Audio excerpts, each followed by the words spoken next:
Bonjour et bienvenue dans Real Economy. Cette semaine, nous partons en voyage à travers la France et l'Italie pour faire le point sur le crédit bancaire en Europe et les difficultés découlant de la fragmentation financière. Nous interrogerons à ce sujet deux des plus éminents économistes d'Europe, puis nous plongerons dans l'univers bancaire de deux États, l'un dans lequel les petites et moyennes entreprises ont toutes les peines du monde à avoir accès au financement, l'autre dans lequel on explore de nouvelles pistes pour emprunter.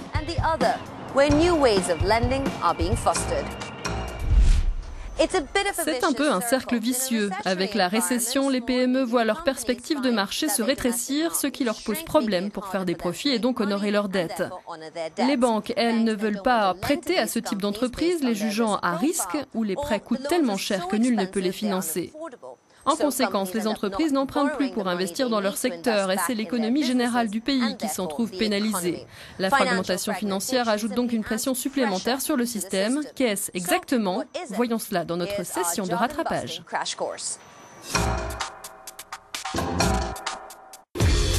Pendant 9 ans, la monnaie unique a créé un marché bancaire européen qui a fonctionné comme une entité à part entière, si bien que les taux d'intérêt se sont uniformisés de Milan à Paris, d'un pays à l'autre.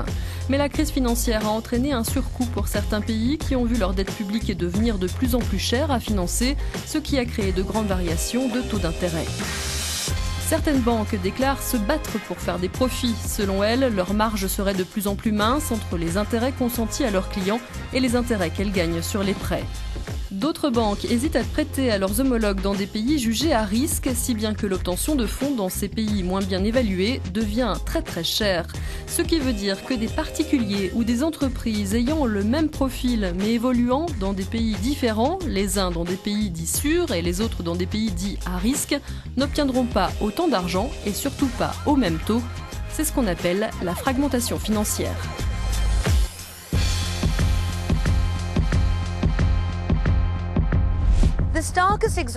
C'est en Espagne ou en Italie que l'on trouve les exemples de fragmentation les plus criants. Les entreprises peuvent y emprunter à des taux étant jusqu'à 1,6% plus élevés qu'en Allemagne. Et ce n'est pas tout, alors que le nombre de prêts consentis aux ménages est resté relativement stable, le nombre de prêts aux entreprises privées est en chute libre d'après les données de la Banque centrale européenne. La demande de prêts est elle aussi en baisse. Giovanni Maggi s'est donc rendu à Pérouse, dans le centre de l'Italie, pour comprendre pourquoi les banques ont tellement de mal à prêter de l'argent. Avec ses 150 000 habitants et une économie dominée par le tertiaire, le tourisme et les petites industries, Pérouse est emblématique des petites et moyennes villes d'Europe. Mais ici, les fonds manquent, les PME peinent à financer leur développement, l'accès au crédit est donc essentiel pour leur survie. La faible disponibilité de crédit est l'une des conséquences de la crise, ressentie en particulier par les familles et les petites entreprises. Pour en comprendre les causes, prenons l'exemple d'un ménage italien.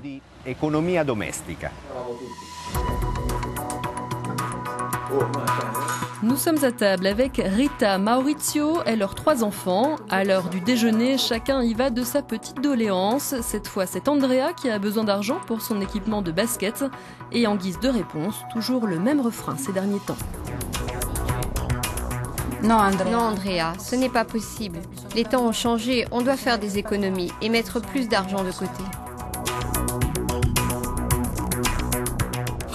Andrea, on pourrait te payer ça, mais il faut faire des choix.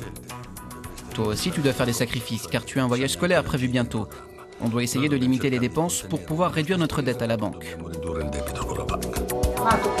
La stratégie de Rita est d'épargner davantage pour mettre sa famille à l'abri du besoin. Dans l'univers bancaire, ce raisonnement prend le nom de recapitalisation.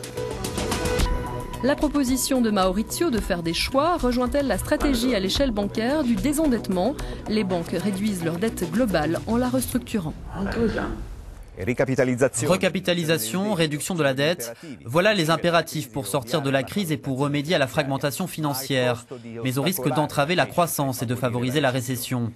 Et à l'instar de notre famille, les banques se montrent frileuses quand il s'agit de prêter de l'argent.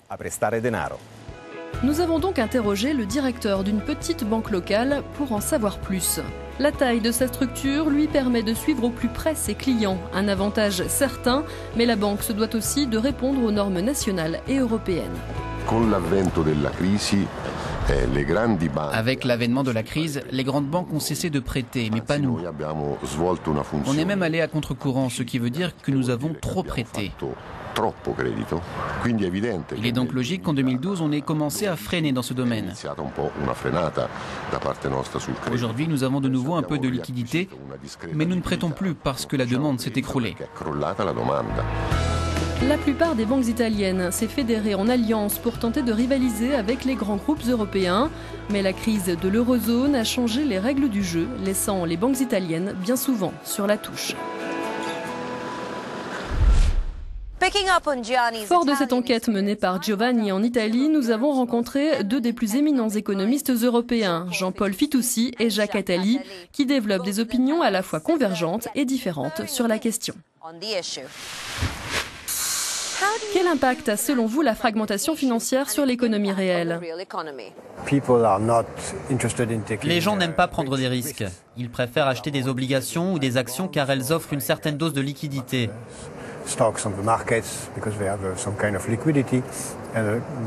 La difficulté, c'est de trouver des ressources à long terme pour les PME ou du capital risque. Comme vous le savez, prêter aux PME s'avère toujours plus risqué que de prêter aux grands groupes. Donc, on assiste à une sorte de... Parler de crise du crédit serait sans doute exagéré, mais disons qu'on assiste à un rationnement du crédit. Quelles sont les difficultés qui attendent les banques et les PME? Nous savons qu'en Europe, le manque de réglementation et de supervision globale a permis de cacher le fait que les banques européennes ont besoin d'au moins 1000 milliards d'euros en recapitalisation. Recapitalisation veut également dire restructuration, fusion de groupes, etc. C'est un tsunami énorme et terrifiant qui attend le secteur financier. Que faut-il faire pour que les banques européennes contribuent au retour de la croissance? Mettre en place des garanties pour que les banques retrouvent confiance et se remettent à investir. Et ces garanties ne peuvent émaner de personne d'autre que des États, de la Banque centrale européenne ou de la Banque européenne d'investissement. Et pour rentrer dans des détails techniques, je dirais que ce qu'il faut aujourd'hui, c'est une association entre la BCE et la BEI pour créer un nouvel outil financier qui permettrait, à travers les banques, de financer les PME. Cela pourrait donner une forte impulsion à la croissance européenne.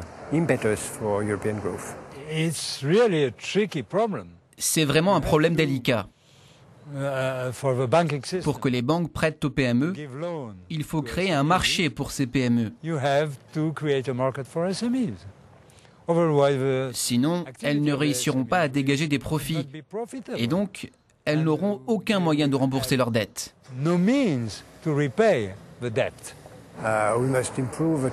Nous devons améliorer la confiance entre les banques et les PME. Et pour cela, il faut prendre des mesures de régulation. Mais il faut avant tout restaurer la confiance en mettant des coups de projecteur, par exemple par le biais des médias, sur la réussite de ces petits entrepreneurs, afin de montrer aux banquiers qu'il y a un fort potentiel du côté des PME si on leur fait confiance.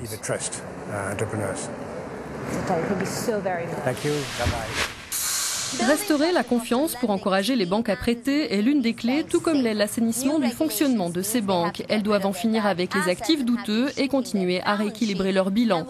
Cela veut dire également détenir davantage de liquidités pour servir de réserve tampon.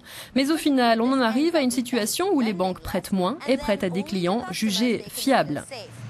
Alors, si les banques jouent la sécurité, comment les PME réussissent-elles à emprunter ? Giovanni Maggi s'est rendu cette fois dans le sud de la France pour le découvrir.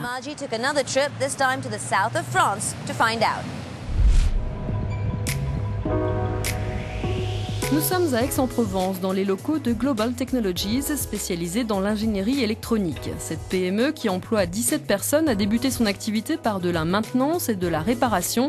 Elle s'attaque désormais aux nanotechnologies, avec des projets prometteurs dans le domaine du stockage d'énergie ou de la protection de l'environnement notamment. Elle espère recruter une vingtaine de personnes dans les 5 années à venir. Aujourd'hui, mener une stratégie autour de la croissance et parallèlement de l'innovation, c'est quasiment une obligation pour être certain de pouvoir encore exister demain, pour pouvoir être certain de relever les défis technologiques de demain. Bon, et puis je crois enfin qu'un des grands défis pour les années à venir, pour des entreprises PME françaises comme la nôtre, c'est certainement de se tourner de plus en plus vers l'export, vers le grand export, qu'il soit en Asie ou aux États-Unis. Mais pour grandir, il faut des fonds. Global Technologies en a obtenu grâce à une banque locale de Provence-Alpes-Côte d'Azur dans le cadre du programme Jeremy qui met à disposition des fonds européens pour les PME et les micro-entreprises. La garantie Jeremy PACA, c'est un dispositif tout à fait original qui permet gratuitement de disposer d'une garantie à hauteur de 80% du financement. De plus, la caution personnelle du dirigeant est limitée à 50% de son engagement. Au total, l'Union européenne s'est dotée d'instruments financiers pour plus de 12 milliards d'euros, comprenant les fonds structurels. Les États membres ont validé plus de 900 projets régionaux destinés en grande partie aux entreprises. On estime qu'en 2012, ces instruments ont contribué à la création de plus de 44 000 emplois. Ces instruments de soutien financier pour les petites et moyennes entreprises peuvent prendre différentes formes, même les plus innovantes, comme les prêts entre particuliers.